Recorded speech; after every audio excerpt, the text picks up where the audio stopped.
깊은 옛날 한국의 미르산 고개에는 아주 특별한 비밀이 숨겨져 있었다. 평범한 사람들은 그저 높은 산에 하나라고 생각했지만 이 산에는 특별한 힘이 깃들어 있었다. 이곳에서 태어난 사람들은 다른 지역 사람들보다 오래 살았고 건강을 유지할 수 있었다고 한다.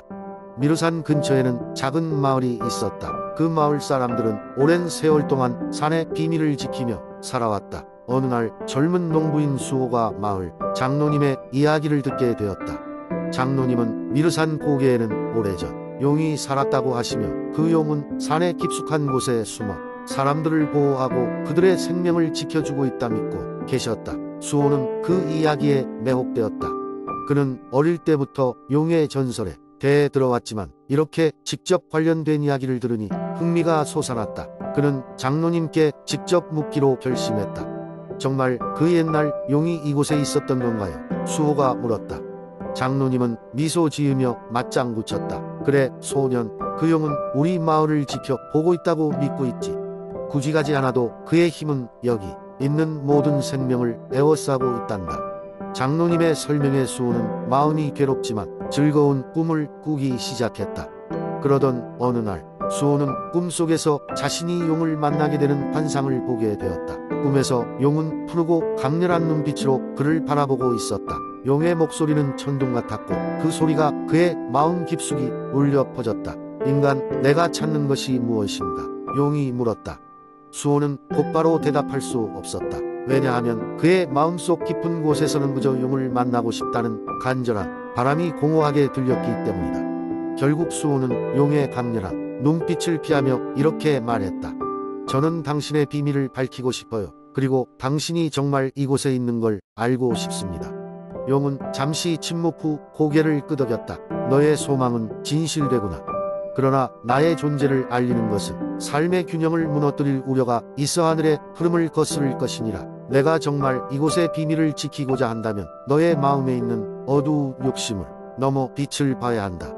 수호는 용의 말을 듣고 마음속에 무거움을 느꼈다. 그는 산에서 내려온 후 자신의 행동을 다시 돌아보기 시작했다. 욕심 없이 이웃을 돕고 자연과 조화롭게 살아가도록 노력했다. 그리고 그가 90세가 되는 해 그는 마을 최고령 주민이 되어 있었다. 마을 사람들은 수호가 미르산 고개와 맺은 경험과 교훈을 되새기며 살아가게 되었다.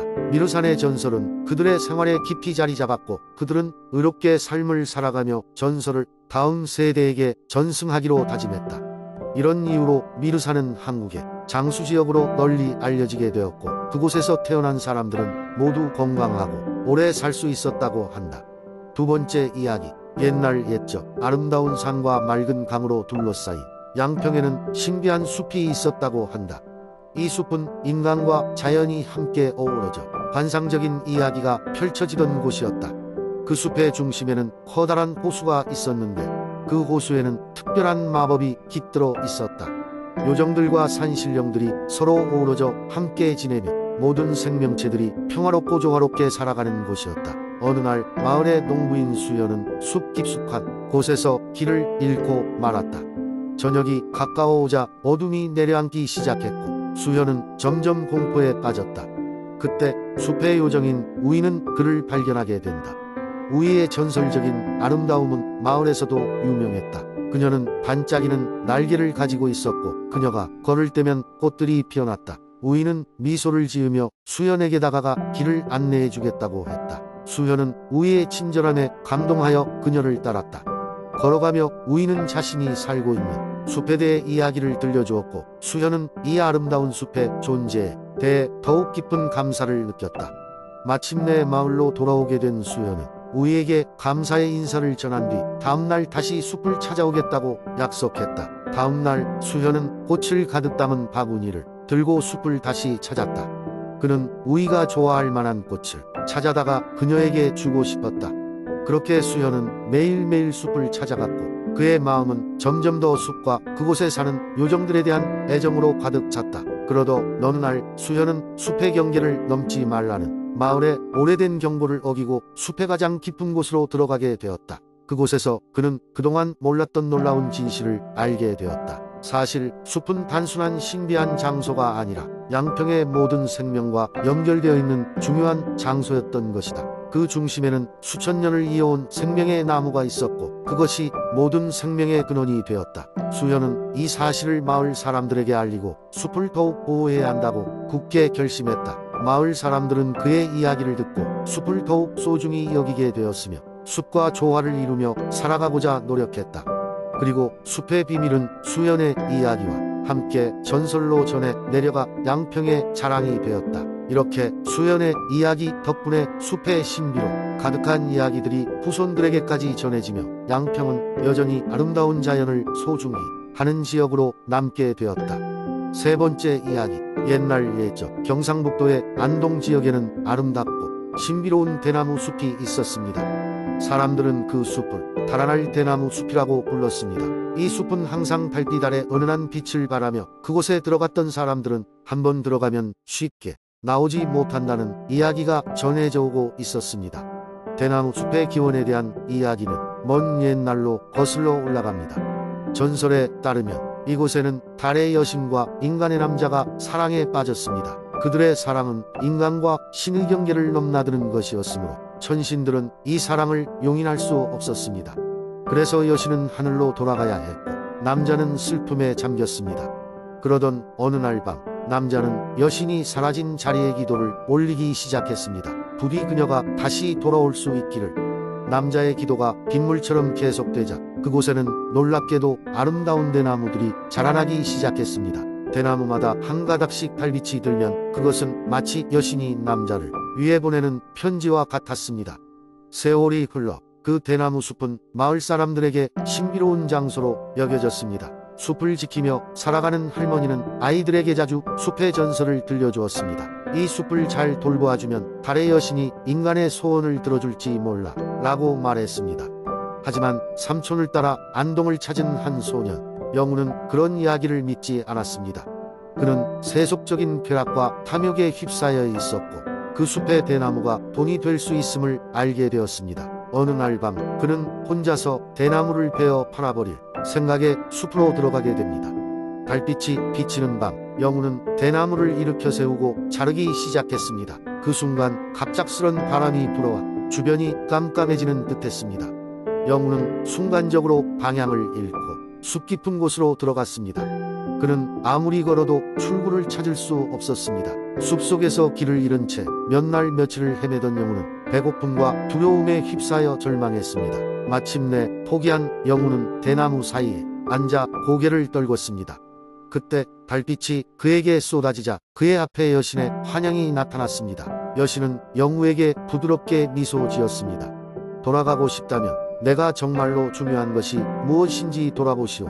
영우는 여신의 말에 마음을 가라앉히고 자신의 행동을 반성했습니다. 마침내 그는 서서히 길을 찾기 시작했고 숲의 출구가 눈앞에 나타났습니다.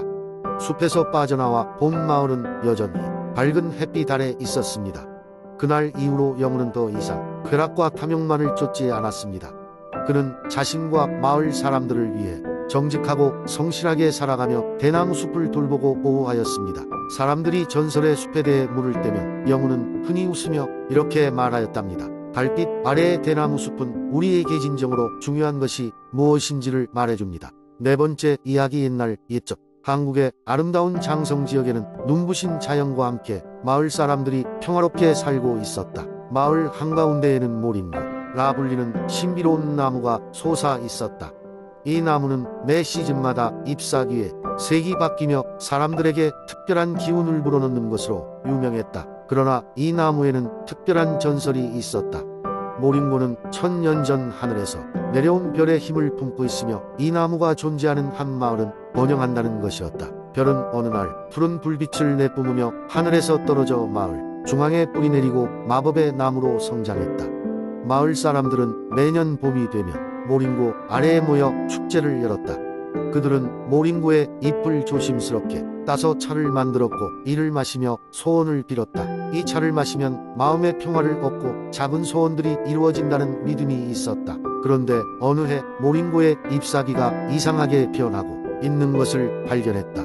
평소보다 잎이 더 일찍 떨어지고 색이 흐려지기 시작했으며 나무 자체도 생기가 없어 보였다. 마을 사람들은 불안해지기 시작했다. 이는 모링고를 둘러싼 전설 속 저주가 시작된 것이 아닐까 염려하였다. 전설에 따르면 모링고는 순수한 마음을 가진 자가 돌보지 않으면 힘을 잃고 마을도 함께 쇠락한다고 하였다. 마을 장로들은 어린 시절부터 순수한 마음을 간직한 소녀인 수아에게 도움을 구하였다. 수아는 모링고가 특별한 존재임을 어릴 적부터 알고 있었고 나무를 무척 아끼고 있었다. 그녀는 조용히 나무 아래 앉아 진심 어린 마음으로 모링고에게 속삭였다. 그녀의 따뜻한 말들과 정성은 마침내 통했는지 나무가 다시 힘을 가져오는 듯했다. 밤마다 수아는 모링고 앞에서 씨앗을 심고 나무가 좋아할 만한 이야기를 들려주었다. 모링고 또한 더욱 빛나는 잎사귀로 응답했다. 들려오는 바람 속에서는 별의 노래가 들려왔다. 점점 나무는 원래의 푸르름과 건강을 되찾았고 마을 사람들 또한 기쁨을 되찾았다.